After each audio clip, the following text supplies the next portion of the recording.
Salam, hər birinizi xoş gördük, əziz müəllimlər və abituriyentlər. Ekranda gördüyünüz suallar bugün 7 dekabr 2025-ci ildə OTK tərəfindən təşkil olunan blok imtahanının suallarıdır. Suallar 11-ci siniflər üçün nəzərdə tutulub. Mən isə Şəlalə İbrahimova suallara aydınlıq gətirmək istəyirəm. Siz də bilirsiniz ki, hələ sualların etalon cavabları bəlli deyil, lakin biz sizlərə dəstək məqsədi ilə etalondan əvvəl sualları çəkib paylaşırıq. Ona görə də hər hansı bir diqqətsizlik və ya xırda qüsurların olması normal bir hal ola bilər. Bunu mədəni bir şəkildə kommentlərdə öz fikirlərinizi bildirə bilərsiniz. Gəlin suallara başlayaq. Avropoid irqinə aid olan insanı Mongoloid irqinə aid insanla çarpazlaşdırsaq döllü nəsl alına bilərmi? Bütün irqlər bir-birindən morfoloji cəhətdən fərqlənirlər, onlar eyni növdülər və onlardan döllü nəsil alına bilər. Gəlin baxaq, alına bilməz cavablarının üzərindən avtomatik olaraq xətt çəkək. Alına bilər, çünki morfoloji xüsusiyyətləri eynidir. Dedim ki, irqlər bir-birindən morfoloji xüsusiyyətlərinə görə fərqlənirlər. Deməli, alına bilər, çünki eyni növə aiddir. Populyasiyanın arealının ölçüsü. Doğru fikirləri seçək. Sabitdirmi? Doğru deyil, sabit deyil. Dəyişə bilər. Fərdlərin hərəkətlik dərəcəsindən asılı olaraq dəyişə bilər. Fərdlərin sayından asılı olaraq dəyişə bilər. Doğru fikirdir. Fərdin sayı azdırsa areal balaca olacaq. Fərdin sayı çoxdursa areal böyük olacaq. Aid olduğu növün areal ölçüsündən böyük ola bilər. Populyasiyanın areal ölçüsü növün areal ölçüsündən böyük ola bilməz. Ona görə 2-3 bəndi doğrudur. Üçüncü suala keçək. Uşaq infeksiyasıdır bu xəstəlik, törədicisi də bakteriyalardır. Və biz mexaniki olaraq virus xəstəliklərinin üzərindən xətt çəkirik. Poliomiyelit də həm virus, həm bakteriyal xəstəlikdir ona görə və uşaq infeksiyası sözündən yola çıxaraq skarlatina cavabını seçə bilərik. Bircinsli çiçəkləri olan taxıl bitkisi qarğıdalıdır. Onun seleksiyasında uğur qazanan alim Xaçinovdur. Beləliklə, müxtəliflik və mənşə mərkəzini isə Mərkəzi Amerika olaraq götürə bilərik. Növbəti suala keçək. Növdaxili yaşamaq uğrunda mübarizənin kəskinliyi azalsın. Populyasiyanın sıxlığı çox olanda bu mümkün deyil. Fərdlərin sayı, doğum sayı ölənlərdən çox olanda da mümkün deyil. Və qida çatışmamazlığı olanda da bu mümkün deyil. Lakin bir-biri ilə yardımlı və əməkdaşlıq şəraitində yaşayırlarsa, bu mümkündür. Şerşevski-Terner sindromu insanın baş beyin yarımkürələr qabığının müəyyən hissəsində 4400 cinsi xromosoma malikdir. 44 üstəgələ X-dan da biz görürük ki, hər hüceyrədə bir cinsiyyət xromosom ola bilər. Deməli, bu sinir toxumasında 4400 hüceyrə var. Lakin onların hamısı aksona malik deyil. Çünki orada peyk hüceyrələr də var. Beləliklə, siz 4400-ü 11-ə bölməlisiniz ki, neyronların sayını tapasınız. Cavab 400. Aksonlara yalnız neyronlar malikdir. Düzgün olmayan ifadəni müəyyən eləyin. Bədən ölçüləri artıb, atın təkamülündə doğrudur. Ətraflar uzanıb, barmaqların sayı azalıb, onurğa möhkəmlənib. Doğrudur, amma biz düzgün olmayan istəyiriksə, qırışlı dişlər qabarıq dişlərə çevrilmişdir ifadəsi səhvdir. Qabarıq dişlər qırışlı dişlərə çevrilib. A, B, 0 sistemində, yəni qan qruplarına malik insanın qan plazmasında anti-A antitelinə rast gələrik. İnsan birinci qan qrupudursa, onda 0-0 antigen eritrositlərdə, AB antitel plazmada. A antigen eritrositlərdə, B antitel plazmada, yəni A0-da yazsaz heç bir şey dəyişmir. B, 3-cü qan qrupu antigeni, deməli, biz 3-cü qan qrupunda, A antitelini plazmada. AB antigeni eritrositlərdə 0-0. A antitelinə malik olan 1-ci və 3-cü qan qruplu insanlar oldu. Nəsil ağacında insanın qan qrupu verilib bizə. Hansı işarə olunan insanın qan qrupunu dəqiq təyin eləmək olmaz. Harada 4-cü qan qrupunu dəqiq təyin eləyirik. 4-cü qan qrupunu 3-cü qan qrupu ilə evləndirib. Siz 3-cü qan qrupunu B0-da yaza bilərsiniz, BB də yaza bilərsiniz, düzdürmü? B0 yazsaq mən 2-ci qan qrupu almış olaram. Ona görə 1-ci adamın qan qrupunu dəqiq təyin eləyə bildim. B0 baxın, sıfırı demək ikinci qan qrupu olmaq üçün A-nı anasından, sıfırı isə atasından almalıdır. Burada üçüncü qan qruplu uşaqlar da yarana bilər. Onlar BB də ola bilər. Baxın, BB də ola bilər, B0 da ola bilər. Gəlin baxaq, B0 da yaza bilərsiniz, BB də yaza bilərsiniz. Hər ikisi alına bilər. Onu ikinci qan qruplu insanla çarpazlaşdıram. Yəni mən AA da yaza bilərəm, A0 da yaza bilərəm. Burada dördüncü qan qrupunun alınmasında problem yoxdur. İkinci qan qrupunun alınmasını istəyirəmsə, mən bunu BB götürməyim. Çünki burada sıfırı A-nı anasından alıbsa, sıfırı da atasından almalıdır. Ona görə artıq bəllidir ki, B0'dır.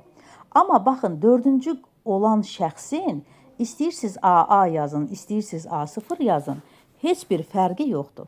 Siz hər iki halda həm dördüncü qan qrupu, həm də ikinci qan qrupu insan almış olacaqsınız. Deməli, nəyin genotipini dəqiq təyin edə bilmədim? 4 nömrəli insanın genotipini dəqiq təyin edə bilmədim. Genomu modifikasiya olmuş orqanizmlərin alınmasında adətən istifadə olunmayan metod. Yenə deyirəm, bunu mən öz nöqteyi nəzərimdən deyəcəm. İnşallah ki, fikrimdə yanılmıram, gəlin baxaq. Genomu modifikasiya uğramış adətən bitkilər olur. Pambıq olur, qarğıdalı olur, çiyələk olur, taxıl bitkiləri olur və deyir ki, bu üsuldan istifadə olunmur. Bitkilərdə gen mühəndisliyi, poliploidlik, hüceyrə mühəndisliyi, hibridləşmədən istifadə edirik.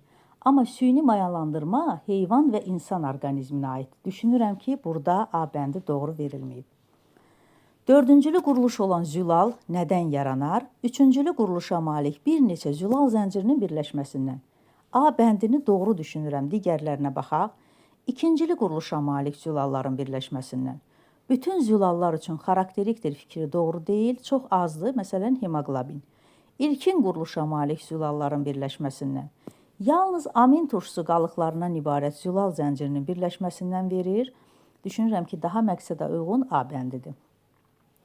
Məməli bir hüceyrəli quyruq hüceyrəsidir məməli heyvanın, bir nüvəli olduğuna görə. Sitokinez başladığı andan, sitokinez telefazada başlayır da və somatik hüceyrədir. Telefazada 2N, 2C-dir.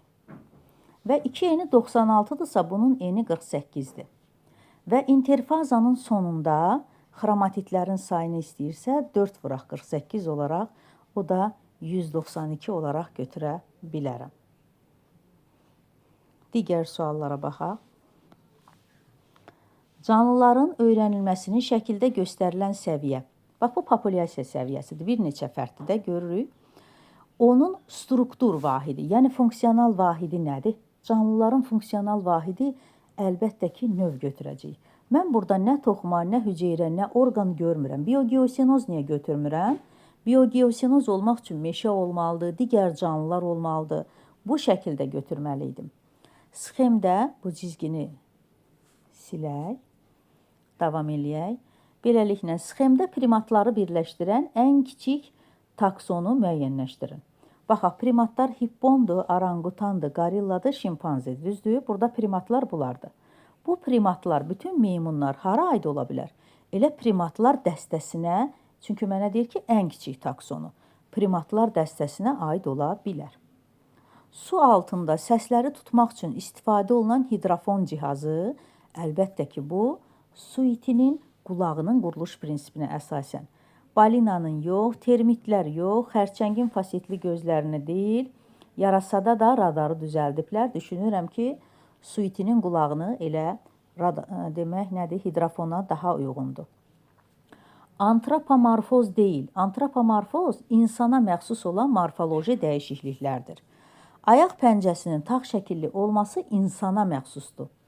Onurğada lardoz və kifozların olması da, kəllənin beyin şöbəsinin üst şöbəsindən böyük olması da, döş qəfəsinin yanlara doğru genişlənməsi də insana məxsus morfoloji əlamətlərdir. Lakin onurğanın 5 şöbədən ibarət olması bir çox onurğalı heyvanlarda müşahidə olunan əlamətdir. Növbəti suala keçək. 100 qram yağın oksidləşməsindən ayrılan enerji 100 qram karbohidratın oksidləşməsindən ayrılan enerjidən nə qədər çoxdur? Deməli, 38,9-dan 17,6 çıxıram. 1 qramın müqayisəsinə baxıram. Görürəm ki, müqayisədə bunlar arasındakı fərq deməli 21,3 qramdır. İndi 100 qrama vuraramsa 2130 kilojoule aralarında fərq olacaq. Anadontalar su orqanizmlərinin hansı qrupuna aiddir? Anadontalar bir qayda olaraq suyun dibində yaşadığına görə bentoz orqanizmlərə aiddir. Bentoz da sizə B bəndində verilib. Orqanizmlərinin quruluşunun sadələşməsi, çox vaxt onlarda bəzi orqanların yoxa çıxması, qalıq halında qalması təkamülün hansı yoludur? Bax, orqanların yox olması, yoxa çıxması bu ümumi degenerasiyadır. Divergensiya termini ilə qarışdırmaq olmaz, degenerasiyadır. 20 nömrəli sualı özüm də bir xeyli araşdırdım, mənə də maraqlı gəldi. Canlıların trofik əlaqələrinə aid deyil və araşdırdım ki, trofik əlaqələr bir canlının digər canlının hesabına qidalanmasıymış. Beləliklə, bu demək simbiyoz, mikariza, parazitizm və yırtıcılıqda bir canlı digər canlının hesabına qidalana bilər. Amma konjugasiyada isə qidalanma deyil, çoxalma ərəfəsində olan nüvələrin birləşməsi, möhtəviyyatın qarışmasıdır. Plazmatik membranın yenilənməsində iştirak eləyir Golgi kompleksi. Digər suala baxaq. ADF-in quruluş sxemində X-in yerinə nə yazılır? İstəyir ATF olsun, ADF olsun, onun karbohidratı ribozadır. Başlayırıq. 8 blastomerli rüşeymlə 64 blastomerli rüşeym alınsın. Bu prosesdə uzununa bölünmələrin sayı, uzununa bölünməyə məruz qalan blastomerlərin sayı. 8 blastomer desə də, 8-dən sonra uzununa mı, eninə mi bölünmə olduğunu başlamaq üçün mən elə zigotdan başlamalıyım. 1 ilə başlayayım, olsun 2, olsun 4, olsun 8, 16, 32 və 64-ə gəldim. Mən niyə bu üsuldan istifadə elədim? Uzununa və eninə bölünmələrin harda olduğunu görmək üçün. Amma 8-dən əvvələ baxmıram. İndi baxaq. Uzununa bölünmələrin sayı bu 1, bu da 2. Deməli, uzununa bölünmələrin sayı 2-dir. Uzununa bölünməyə məruz qalan blastomerlərin sayı 8 burada, 2 də burada. Deməli, 40 uzununa bölünməyə məruz qalan blastomerlərim var. İndi deyir B-dən A-nı çıx, 40-dan da 2-ni çıxaram, qalar 38. Hüceyrəsində hərəkət orqanoidinə rast gəlinsin. Biz də bilirik ki, insan orqanizmində sinir toxmasından başqa digər toxmalarda hərəkət orqanoidi var. Baxın, sinir toxmasını seçmirəm. Amma epitel toxmada kirpiklər ola bilər, birləşdirici toxmada yalançı ayaqlar, əzələ toxmasında miofibril. Mexaniki toxmanı seçmirəm, çünki adətən ölü hüceyrələrdən ibarət olur. Ölü hüceyrələrdə isə hərəkət orqanoidi müşahidə olunmaz. Deməli, 2, 3 və 4 bəndlərini seçmiş oldum. Biosferə aiddir. Bütün hidrosfer, bəli, bütün atmosferi seçə bilmərəm. Atmosferin azon qatından yuxarı hissəsində həyat yoxdur. Stratosferi, atmosferin aşağı hissəsini seçə bilərəm, bəli. Litosferin isə üst qatını seçə bilərəm. 1, 4, 5 cavabını seçmiş oldum. Hüceyrə divarına malik olsun. Gəlin heyvanları çıxaq. Leşmaniya heyvandır, infizor tərlik heyvandır. Baxaq, parmeliyada göbələk var. Parmeliyada bitkilər var və ya da bakteriya ola bilər. Yəni, göbələk də hüceyrə divarına malikdir bakteriyada. Salmonella və plevrakok da demək nədir? Bakteriyadır. Onda mən 1, 3 və 4 bəndlərini seçmiş olaram. Növbəti suala da baxaq. Növbəti sual fotosintezə aiddir. Bunu biraz daha dəqiq eləmək üçün fotosintezə aid belə bir şəkil var. Əvvəlcə suala baxaq gəlin. Fotosintezin işıq mərhələsi və qaranlıq mərhələsi. Hansılar işıqda baş verir? Suyun fotolizi stromada baş verir, Kelvin sikli. Zaten biz Kelvin siklini bilirik ki, harda baş verir? Qaranlıq fazada. Suyun fotolizi isə burada baş verir, düzdürmü?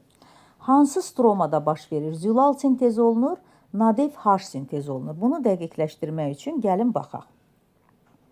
Baxın, bu hissəyə qədər mən düşünürəm ki, işıq fazasıdır. Çünki baxın, su fotoliz olunur. Baxın, 4 dənə hidrogen və OH iyonları birləşir. Proton kanalı göstərilir və düşünürəm ki, ATF sintetaza kanalından göstərilir. Düşünürəm ki, bu hissə, baxın, bu hissə qranların tilakoid membranlarında getdiyi göstərilir. Amma baxın, nadif haşı bizə xloroplastın stromasında getdiyini, baxın, qaranlıq fazada göstərir. Yenə deyirəm, şəklə əsasən bu prosesin xloroplastın stromasında qaranlıq fazanın getdiyini, işıq fazanın isə qranların tilakoidlərində getdiyini görə bilərəm. Və nadif haşı aşağı hissədə mən rast gəlmirəm. Görürsünüzmü? Ona görə qaranlıq fazada nadif haş özünə hidrogen birləşdirir, gəlir və Kelvin sikli də burada baş verir. Bu şəkili niyə sizin üçün gətirmişəm? Zülalların sintezi hansı fazada baş verdiyini dəqiqləşdirmək üçün. Deyir ki, sitoplazm nədir? Fotosintez zamanı əmələ gələn üzvü maddələri bitkidə monomer rolunu oynayır. Bir qismi fermentləri fəallaşdırır və fotosintez zamanı karbohidratlardan zülallar və fermentlərin sintezinə sərf olunur. Deməli, gəlin yenə suala qaydaq. Şəkil əsasında öz fikrimi bildirəcəm. Uyğunsuzluq olarsa siz doğrunun altından yazarsınız. Əgər doğru etalon cavablarda. Deməli, stromada baş verir sözünə biz qaranlıqda rast gəldik. Kelvin siklini zaten yazmışam. Zülal nadif haşın sintezini mən gətirəcəm qaranlıq fazaya aid eləyəcəm. Şəkilə əsasən nadif haşı gördüm. Düşünürəm ki, karbohidrat sintezi olunandan sonra bitki qaranlıq fazasında karbohidratı sintez elədi, yaratdı. Günün səhər vaxtı buna uyğun olaraq bədənində zülal sintezini həyata keçirə biləcək. Yenə deyirəm, zülal sintezinin hansı vaxt yarandığını mən dəqiq bilmirəm. Bir mülahizə olaraq düşünürəm ki, işıq fazasında bu proses həyata keçirilə bilər. Etalon çıxdıqdan sonra doğru fikirlərinizi mənim üçün zəhmət olmasa bildirərsiniz. Hamilə qadını müayinə eləyir və üsullardan istifadə edir. Birinci, ultrasəs müayinəsindən istifadə edir və bir neçə dölün olmasını müəyyənləşdirir ki, həm də aşağıdakını müəyyən elədi.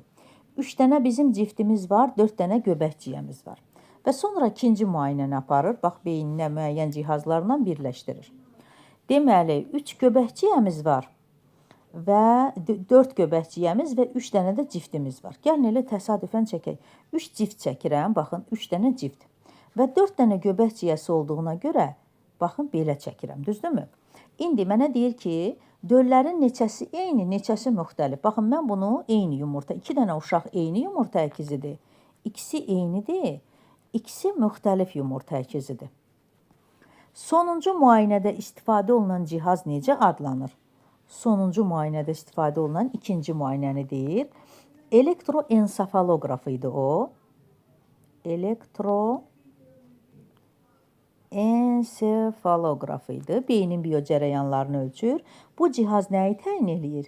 Beynin biyocərəyanlarını. İndi gəlin baxaq. Bizim 2 eyni, 2 dənə də müxtəlif yumurta əkizlərimiz var. Suala baxaq. Mayalanmada gəlin elə bax 3 dənə cift çəkim. Beləliklə 2 eyni, 2 dənə də müxtəlif. Baxın, uşaqları da belə birləşdirirəm, sizə aydın olsun. Bilavasitə iştirak edən qametlərin ikisi Y xromosomludur. Dölün somatik hüceyrələrinin, baxın, mayalanmada iştirak edən X və Y xromosomlarını soruşmur. Yaranan döllərin daxilində, bədənində, nüvəsində neçə X xromosomu olduğunu və minimum istəyir. Bu halda mən minimum və maksimuma da baxarıq, görək hansı daha çox olacaq. Eyni yumurta əkizlərini oğlan uşaqları götürürəm. X üstə gələk. Burada XY-dir, burada da XY-dir. Burada Y-imin birini istifadə elədim. Müxtəlif yumurta əkizlərinin də birini oğlan, çünki 2 dənə Y-im var axı. Bir Y qametim buradadır, bir Y də buradadır. Qızı da XX götürüm. Minimal X almaq üçün deyirəm. Yenə deyirəm. Döllərin bədənində olan minimal X-i tapmaq üçün. Ən minimal budur, baxaq. Burada da XY-dir, uşaq XY-dir, bu da XX-dir. Döllərin bədənində olan X-lara baxaq. İkisi burada, biri burada, ikisi də burada. Deməli, 5 dənə oldu. Tutaq ki, minimum 5-dir. İndi başqa cür eləyək. Görək o zaman necə olar? Gəlin, eyni yumurta əkizlərini, tutaq ki, biz eyni yumurta əkizlərini qız götürək. XX götürək, düzdürmü? 2 dənə qız uşağımız dünyaya gələcək. Müxtəlif yumurta əkizlərini isə oğlan götürək ki, Y xromosomlarını 2 dəfə istifadə eləmək üçün. Və burada da XY yaranacaq, XY yaranacaq. İndi döllərin bədənində olan X xromosomlarına baxaq. 2, 4, 6 oldu. 2, 4, 5, 6. Minimum olmaq üçün düşünürəm ki, bir eyni yumurta əkizlərini, bir də müxtəlif yumurta əkizlərinin birini oğlan götürək. Bu halda döllərin bədənində olan X xromosomlarının sayını, burada 6 almış. 2, 4, 5, 6. Bəli, minimal götürmək istəyirəmsə, eyni yumurta əkizlərinə Y xromosomunun birini verirəm, müxtəlifə də birini. Düşünürəm ki, burada cavab 5-dir. İnşallah düşüncələrimdə yanılmaram. Diqqətlə qulaq asdığınız üçün təşəkkür edirəm. Hər birinizin fikri mənim üçün önəmlidir. Buyurun, kommentlərdə fikrinizi bildirin. Təşəkkür edirəm.